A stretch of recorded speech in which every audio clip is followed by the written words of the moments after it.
Goeiemôre vriende, so hier op die 1 April 2026, April Fools, April Fools Day, maar dit is almal alles behalwe April Fools Day in hierdie week, waar dit gaan inderdaad oor Jesus se kruisiging en sy opstanding. Nee, mag julle 'n lekker en wonderlike dag hê vandag vriende, en mag julle ook 'n wonderlike week hê wat voor julle uitstrek. Soos julle reeds weet, is ons besig met meditatiewe aanddienste, so 4:30 elke dag, dit 7:00 tot 8:30 se kant toe, maandag tot woensdag.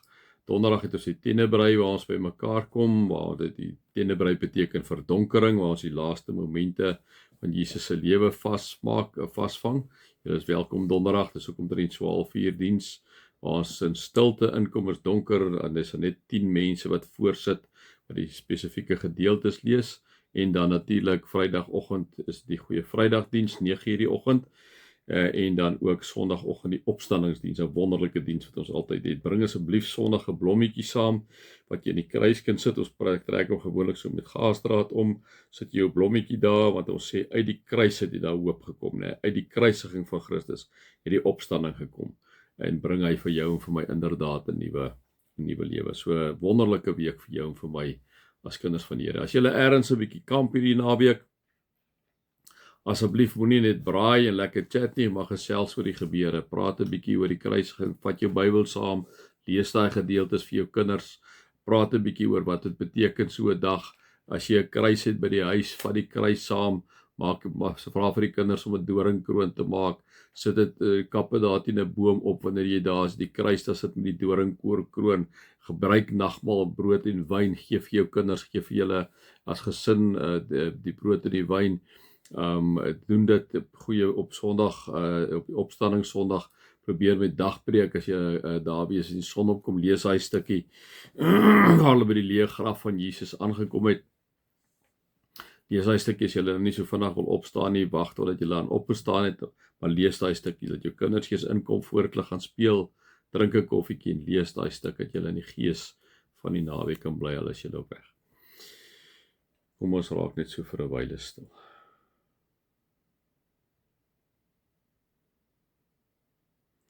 Dankie Here vir die liefde, die almag en die nabyheid. Amen. Vriende, mag daar vir julle genade en vrede en oorvloed wees, omdat julle God ken, Jesus ken en die Heilige Gees ken. Ek gaan vir julle 'n stukkie lees, hier net voordat Jesus sy verraaier aanwys, en dit kom in Johannes 13 vers 18 tot 30, en dit net rustig vir julle lees. Dink julle 'n bietjie in hoe moes Jesus gevoel het? Hy weet al wie hom gaan verraai. Die disippels weet nie, maar hy weet. En net voordat ons net dink aan Judas, vriende, 'n bietjie van ons weg beweeg van onsself af, dink jy daaraan hoeveel keer het ek en jy nie ook al maar vir Jesus verraai nie, né? Hoeveel keer het ek en jy maar net glad nie gedoen wat hy vir ons sê nie? Dit is mos maar niks anders as om hom te verraai nie. So leef jouself ook in dit wat Jesus sê, en geniet sommer net die stukkie so saam met my. Johannes 13 vers 18. Dis nou Jesus wat aan die woord is, ek praat nie van julle almal nie. Ek weet wie ek uitgekies het, maar die skrif moet vervul word, hy wat my brood eet, het my in die rug gesteek. Ek sê dit nou al vir julle voordat dit gebeur, sodat wanneer dit gebeur, julle kan glo dat ek is wat ek is, wat Jesus eintlik kom sê daar, wanneer God praat in die Ou Testament van wie is hy, wanneer Moses sê, moet ek vir die volk sê, praat met my, dan sê God, sê vir die volk, ek is, praat met jou, ek is, praat met jou. Gebruik Jesus dieselfde woorde, net om vir ons daarop te kom dui, dat hy inderdaad God is, né? Dit verseker ek julle, wie iemand ontvang wat ek stuur, ontvang my. En wie my ontvang hom wat my gestuur het.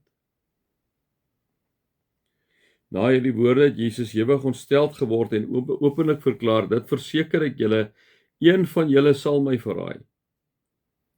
Die disippels het verslae na mekaar gekyk en nie geweet wie hy bedoel nie. Die disippels vir Jesus baie lief was, het net langs hom aan tafel gesit en Simon Petrus beduie toe vir hom dat hy vir Jesus moet vra wat hy bedoel, wie hy bedoel. Johannes leun toe oor na Jesus toe, sy kant toe en vra vir hom, Here, wie is dit? Dit is interessant hoe die ander disippels weet, maar Johannes is die geliefde disipel en hom opsteek om vir Jesus te vra, né? Jesus het geantwoord, dit is die een vir wie ek 'n stukkie brood wat ek in die sous ingesteek het, sal gee. Hy vat toe 'n stukkie brood, steek dit in die sous en gee dit vir Judas, seun van Simon Iskariot. En nadat Judas die stukkie brood gevat het, het die Satan in hom ingevaar. Toe sê Jesus vir hom, wat jy wil doen, moet jy baie gou doen. Niemand van die ander wat aan tafel was, het geweet waarom hy dit vir hom gesê het nie. Omdat Judas die beursie gehad het party van hulle gedink dat Jesus vir hom sê, gaan koop wat ons vir die Paasfees nodig het, of dat hy iets vir die armes moes gaan doen.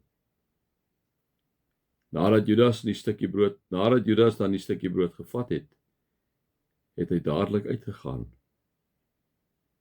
Dit was nag.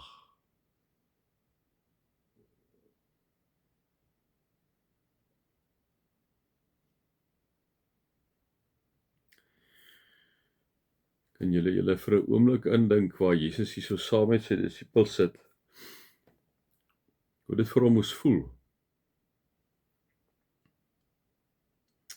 om te weet dat die een wat hom verraai is daar by hulle. Wat moes deur Jesus se gedagtes gegaan het, dink julle?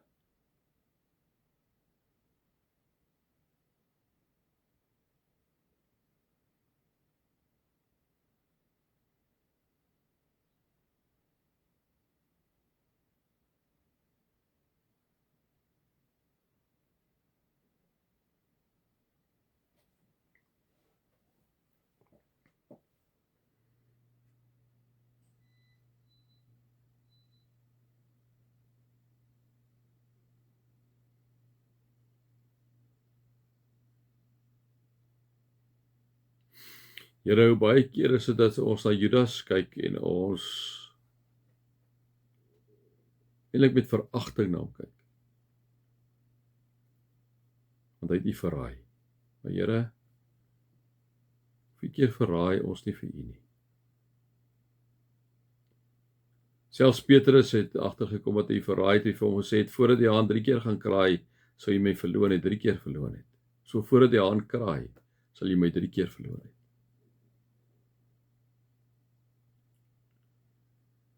En Here, ons doen dit almal. En daarom kom sê ons net vandag vir U, baie dankie dat U gekruisig is, juis vir ons wat U verraai soos Judas. Juis vir ons, Here, wat baie keer net nie presies daar is wat ons moet wees nie, dat ons U nie dien nie, dat ons nie toegewyd aan die lewe nie, Here, maar dat U nog steeds vir ons kom sterf het op Golgotha aan die kruis. Sodat elkeen wat in hom glo, wat in U glo, die ewige lewe sal hê en nooit verlore sal gaan nie. Here, dankie vir die pad, die lydenspad wat U gekies het. Amen.